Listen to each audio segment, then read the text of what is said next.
Assalamualaikum warahmatullahi wabarakatuh. Perkenalkan, nama saya Muhammad Nur Rahman Al-Faris, absen 23 dari kelas 11 MIPA 1. Di sini saya akan menjawab pertanyaan biologi mengenai sel.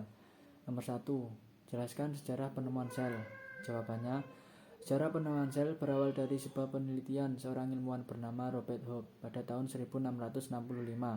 Robert Hooke merupakan ilmuwan yang pertama kali mengenalkan istilah sel yang berasal dari kata cellula, yang arti ruang-ruang kecil. Setelah ia mulai mengamati sayatan gabus menggunakan mikroskop, ia menemukan adanya ruang-ruang kosong yang dibatasi dinding-dinding sel, dan selnya sudah mati.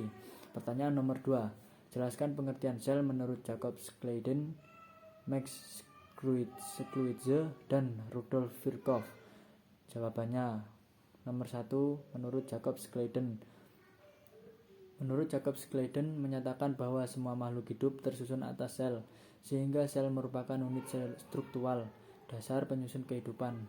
Nomor 2. Menurut Max Schluitzer, sel merupakan protoplasma yang memiliki nukleus. Menurutnya, setiap tumbuhan dan hewan tersusun atas sel-sel ini yang dapat dimiliki atau tanpa dinding sel.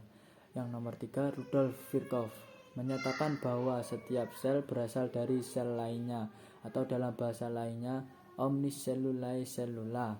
Pertanyaan nomor 3. Jelaskan komponen kimiawi sel yang terdiri dari membran sel itu apa dan bagaimana bentuknya, sitoplasma itu seperti apa, dan organel sel itu apa saja serta fungsinya untuk apa. Jawabannya, 1. Membran sel.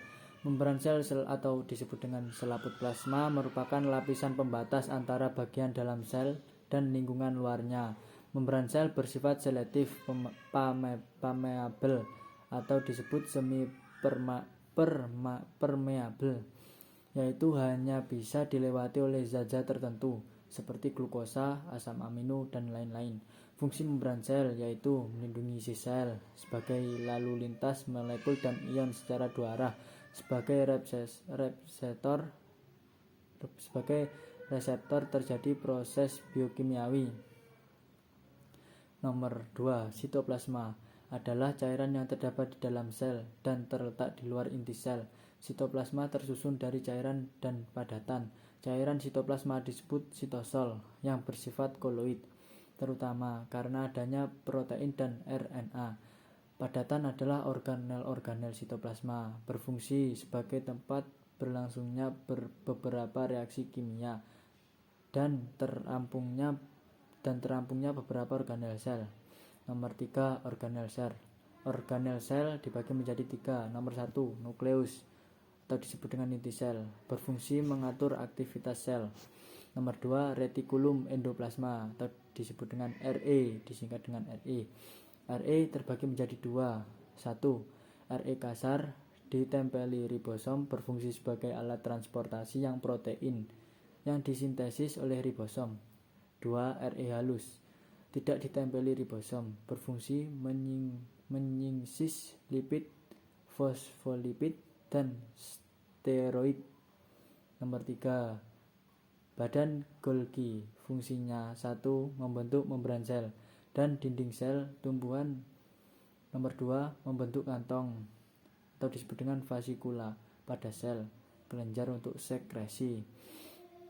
Nomor 4. Mitokondria, respirasi seluler untuk menghasilkan energi. Nomor 5.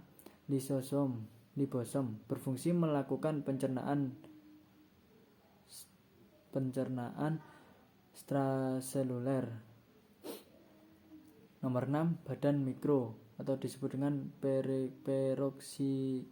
peroksisom, glioksisom atau disebut dengan glioksisom, dibagi menjadi 2. Nomor 1. Peroksisom, berfungsi untuk menetralisir senyawa berbahaya. Nomor 2. Glioksisom, untuk mengubah lemak menjadi karbohidrat.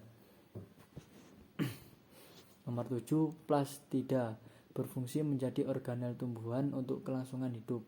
Nomor 8. Vakuola, sebagai penyimpanan cadangan makanan, pigmen, dan mengatur tanda air. Nomor 9. Ribosom, berfungsi sebagai tempat sintesis protein. Nomor 10, sitoskeleton atau disebut dengan rangka sel, berfungsi memberi dan mempertahankan bentuk sel, mengatur pergerakan sel, menjaga kestabilan sitoplasma. Dan yang terakhir nomor 11, sentinel, berfungsi menghasilkan benang-benang